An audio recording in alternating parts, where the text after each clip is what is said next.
Hello everyone, welcome back to another review here on the channel and the last video of 2025. That's right, 2025 is now almost over. This is going up on New Year's Eve, which is kind of crazy to say. And I just want to say thank you all so much for supporting me and the channel throughout this year. I think it's done quite well. We reached 1,006 subscribers this year, which is kind of insane. I never would have thought when I started in 2018 that I would get this far, and I just really wanted to express my gratitude to you guys, whether you've been with the channel since the beginning or if you just subscribed yesterday. Thank you. I really, really appreciate it. And to celebrate this milestone and occasion, I thought, why not review the most expensive next gen from the Cars 3 fleet, Steve Slick LaPage. Now, before we dive into why he's so expensive, let's show a quick picture of where he appeared in Cars 3.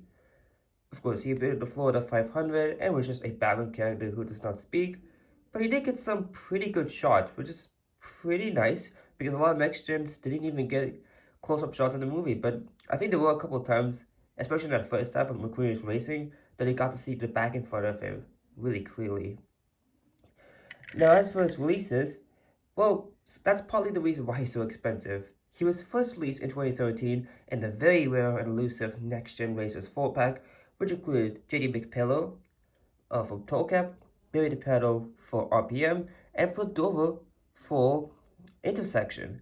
All of these guys, including Steve, were first look to the pack, meaning they could be re-released in the future, but there's no guaranteed. So they stayed exclusive to that 4-pack until a couple years later. JD got released in some 11-packs and eventually as a single in 2021. Barry was actually the first to be released as a single in 2019, I think.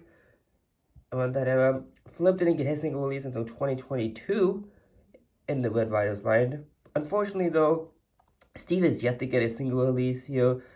His only other release outside the Next Gen 4-pack was in a big 11-pack exclusive to Target. Of course, this was made in Vietnam, and this is that exact version here. As you can see, it does read made in Vietnam. And this is actually not mine originally, this was my cousin's, but he decided to give it away because he did not feel, he was not into cars anymore. So I was like, hey, do you want this guy? I was like, sure.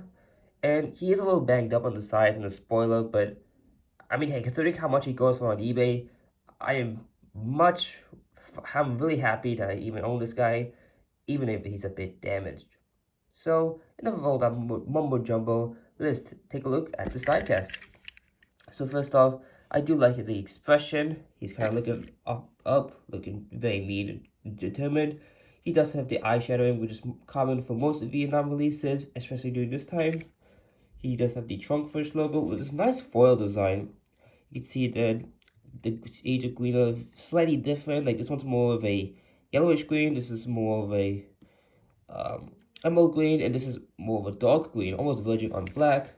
The trunk first logo on the sides here. He does have his grill and mustache, very indicative of all next gens. He's not seen to have any vents though, which is strange. I think it might be the only next gen that do not have vents. He does have nice black wheels with lighter tires. His contingency sponsors are the piston cup, combustor, carbon fiber, and synergy.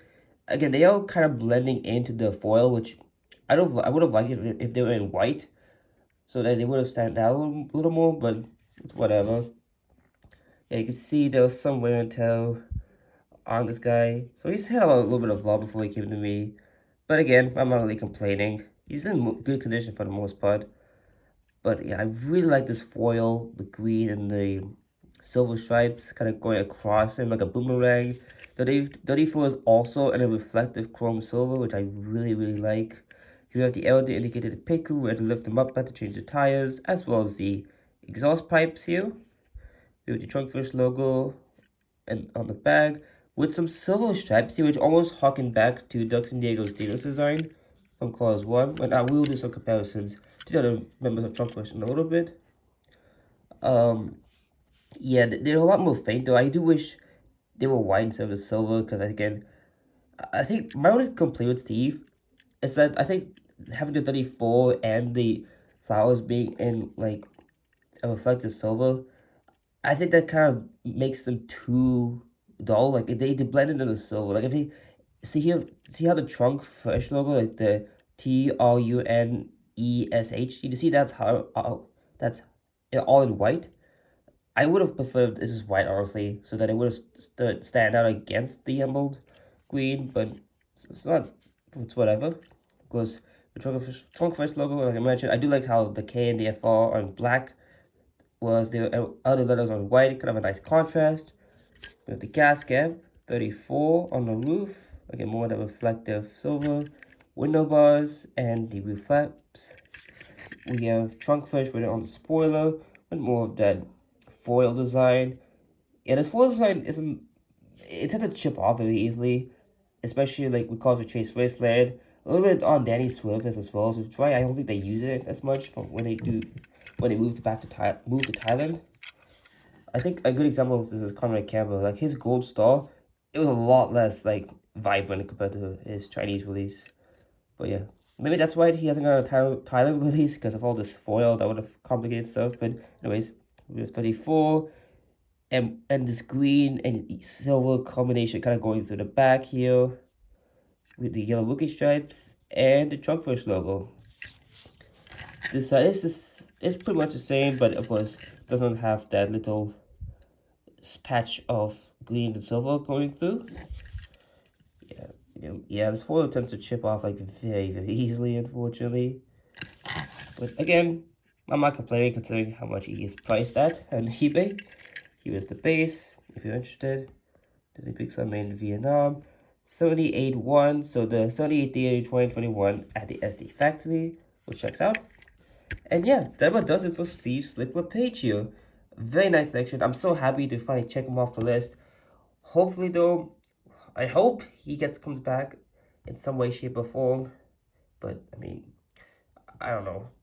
I'm not doing it. I'm not counting on it because here's Diego Agostino from Cars 1. And his last release was in 2020. So, I mean, it would have been a perfect opportunity to bring him back for the 2026 May. Instead of recycling through Hall, Todd Marcus, which we did in 2024. Hall they did in like 2024 as well. Ralph was a good one because they haven't done it since 2022, but this guy hasn't been released since 2020, guys. Come on. Do him. And Slider too. They're both 2020 Piston Cup races that haven't seen the light of day since that year. Now you can see, this is Cosmo Duxon, by the way. I don't know if I mentioned that, but you can see how the design changed a lot. You know, the Trunkfish logo is a lot more slanted and has more of a foil design, whereas Duxon here has the trunk and the fresh in white and black. It's kind of like this on the side of Steve, so I kind of like how this is like almost like a callback to Cosmo Duxon's design. So yeah, very plain racer. But I do like him a lot, although I like his Cars 3 version a lot more. This is the Cars 3 one. Let's put Cosmo Duxon in the back for now. Okay, Cars 3 Duxon. Another one they haven't released in a while. I know he's been in a couple multi-packs. And I don't think he's received a single release at all, which is kind of strange. But again, they don't really do Cars 3 stock cars anymore.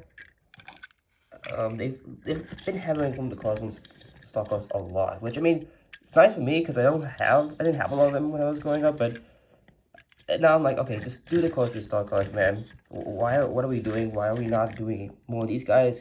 Because I think they have cooler designs, if I'm gonna be honest. I like Cars 3 Duxon. I really like his green, black color.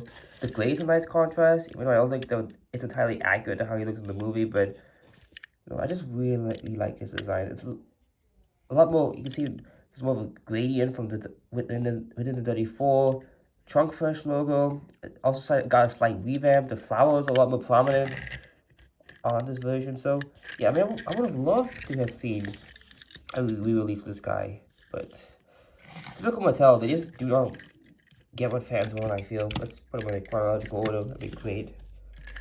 And I actually do like how this team didn't really change a lot, unlike with some other sponsors like Revengo and Valentube.